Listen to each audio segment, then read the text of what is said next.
Hey, what's up, guys? We'll see 69 here back at you, back on the old Ford. I know it's been a few weeks, but I managed to get a ton of progress done on this thing, guys.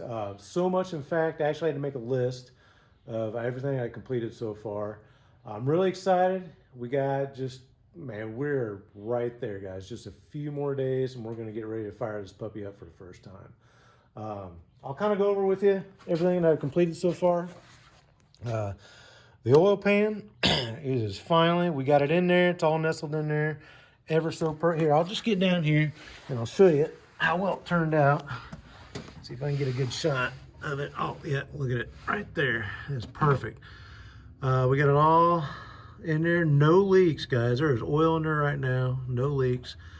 It took me at least about a dozen times throwing this pan in and out to get it in there just perfect the way it is, but it's sitting in there good now, so we are good to go. I did get that oil filter relocation kit on. It is right here, well, half of it anyway. I just kind of mounted it right here, right off the bottom half of this radiator right here. Got a nice Wix filter on there. We got our 10 AN lines right here going all the way to the back. It's kind of hard to see right now. I'll see if I can't do, I got a picture of it, so I'll throw that in the video of how it mounts back there on the back side of that oil pan. But it came out really great, guys. I'm really excited with how well it turned out. So we got that all in there, good to go. What else we get? The front diff, we put new seals in it. We got the front spindles. I think the last video I did, I had the wheels off, but the wheels are back on now. Got the new ball joints in there. What else did we get done? Oh, started making some of these battery cables. Check this out, guys. These battery cables came out absolutely perfect. I bought this stuff. It's like a little kit. I think I got 10 foot of each black and the red cables. I want to say for 50 bucks. And this is the first time that I've actually, tried to do a good job and make my own battery cables. I may actually end up doing a video to make the last cable I need to make for the starter. But they came out great, guys. This is like some kind of a solar company, and they make this like welding / battery cable. And it's really flexible, really nice. Got a really high strand count.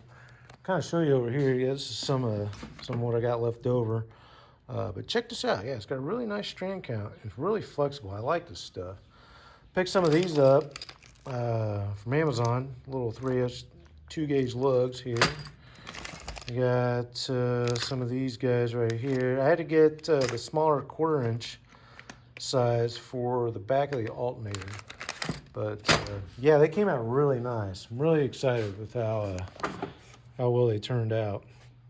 And like I said, this is the first time I ever did this. So I think what I did, I got a tool. It's not here. I'll show you guys later. But I picked up some other stuff from Amazon. Got some of this this heat shrink stuff. This is really good stuff too. It's got some kind of adhesive in it too. It's like some kind of marine heat shrink tube, so the adhesive kind of like seeps out, just like it did on these battery cables right here. Really good stuff. What else we get done here? Oh, these junction blocks. Well, I guess I only got one. But I picked this up off Amazon, 20 bucks. I just kind of made this like little mount here for it. I just took some flat bar stock and just kind of angled it. I don't know if you can see it in there very good, but just kind of make like a little L. And I used just an existing hole that was already in the fender with a bolt and just kind of mounted it there. It's on there nice and solid, so it ain't going nowhere.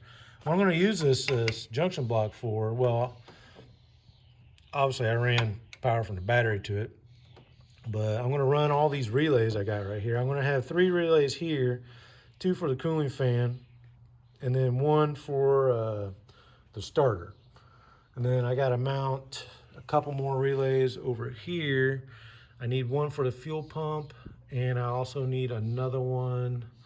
What else did I need 1 for? Oh, I think I needed it for the transmission. That requires a relay as well.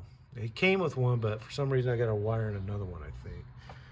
So I picked up these relays from Amazon. They're actually pretty nice relays. I want to say I only paid like maybe 15 bucks, and I got 5 of these things, and they're 5-wire relays, so you can use them as a normally open or normally closed. What's really nice about it is you can actually, I was a little worried because I didn't want this thing just kind of dangling in the wind. If you use it as a normally closed one, like this wire here, it'll be live. Okay, here's the 5th one right here. It's kind of in the center, but they make it so that if you just like pop a little screwdriver in there, like on the side of the wire. Here, let me show you. See if I can get a good shot of it.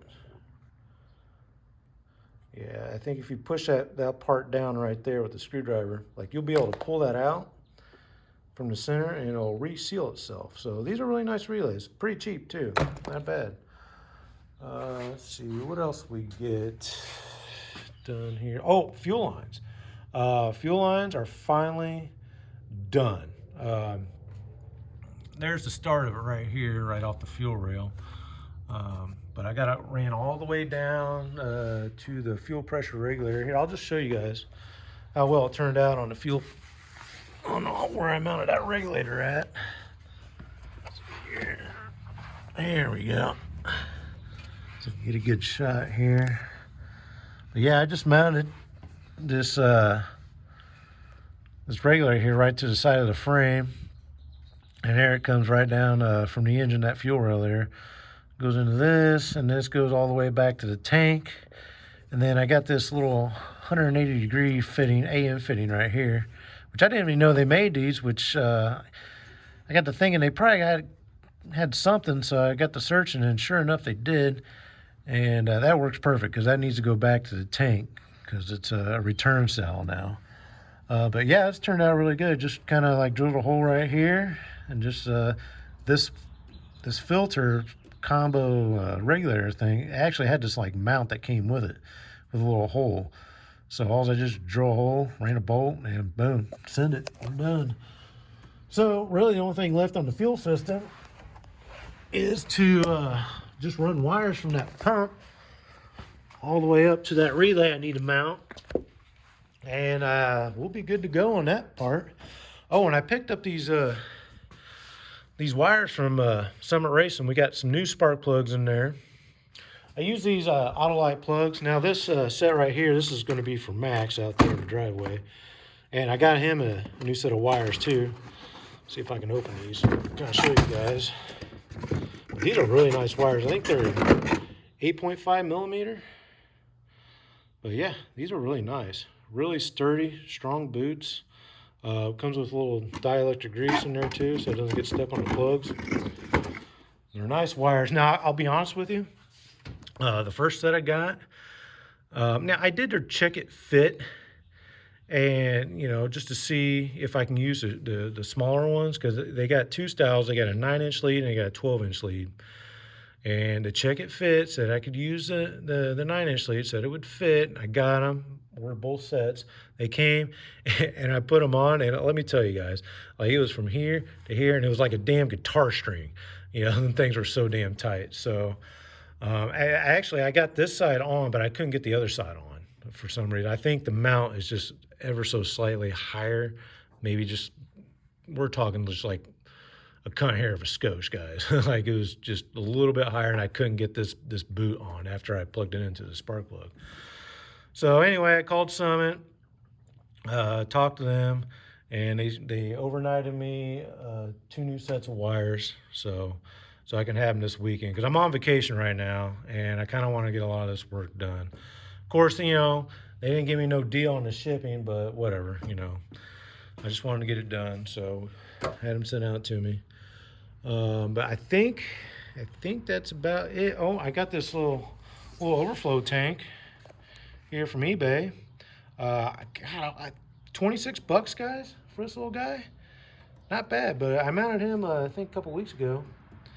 And, it's cheap, but it matches the radiator, so I kind of like it. It's pretty nice. But I think that's about it, guys. I think what I'm going to do right now is I'm going to try and finish up some of the wiring. I want to get that all done tonight. And then tomorrow I want to try, I know I keep putting it off, and I say it probably every video, but I really need to finish that exhaust. Luck be have it. I shouldn't have much to do after I get this wiring done, so I'm pretty much forced to do it. So we'll definitely start working on it tomorrow. Some of the other things I did get though, guys, I finally got that compressor, which I need for the belt, because the bracket system that I got, I mean, it's the way the pulleys are all set up and stuff. I pretty much have to mount a compressor here in order for the pulley system to work. There is a way to run it without it, but I'm not going to do that. I just went ahead and bought it because I am going to want to air eventually. But man, this thing looks good. Look at that. It's the Satan SD7 compressor.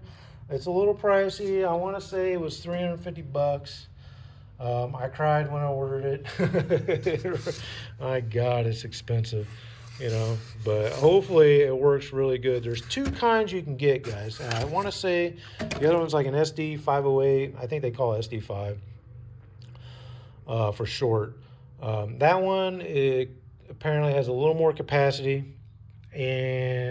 but can't do as many RPMs. This one has a little less capacity but can do more RPMs. And since, you know, we're going to turn the heat up in this thing, yeah, I want one that can do more RPMs, because eventually when we get this thing all said and done, we're going to throw a cam in this puppy, and we're going to take it to the limit, you know.